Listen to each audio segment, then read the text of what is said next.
Welcome to Penrose Learning, where we make understanding easy. In this video, I will show you how to cook Oriental noodles. Begin by selecting your favorite Oriental noodles, perhaps ramen, udon, or rice vermicelli, and gather all your fresh ingredients. Ensure you have vibrant vegetables like bell peppers, carrots, and maybe some snap peas, along with your chosen protein, such as chicken or tofu. A quick 20-minute prep time for chopping and measuring will make the cooking process smooth and enjoyable for everyone. Achieving the perfect noodle texture starts with plenty of boiling water. Use a large pot, filling it about 3/4 full, and bring it to a rolling boil. Add a small pinch of salt to season the water, then carefully add your noodles. Cook them for only 2 to 6 minutes, or as the package suggests, until they are perfectly al dente. Drain them quickly and rinse with cold water to stop the cooking process and prevent them from clumping together.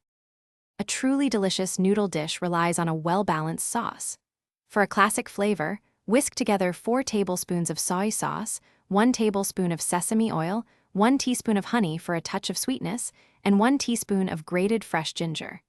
Add 2 cloves of minced garlic for aromatic depth. Mix these ingredients thoroughly in a small bowl. This will be the heart of your dish, infusing every bite with incredible flavor. Now it is time to bring all the elements together. Heat 1 tablespoon of high-heat cooking oil in a large wok or skillet over medium-high heat. First, stir-fry your protein until it is almost done, then add your harder vegetables like carrots, cooking for about 2 minutes. Then, toss in softer vegetables, such as bell peppers, cooking for just 1 more minute.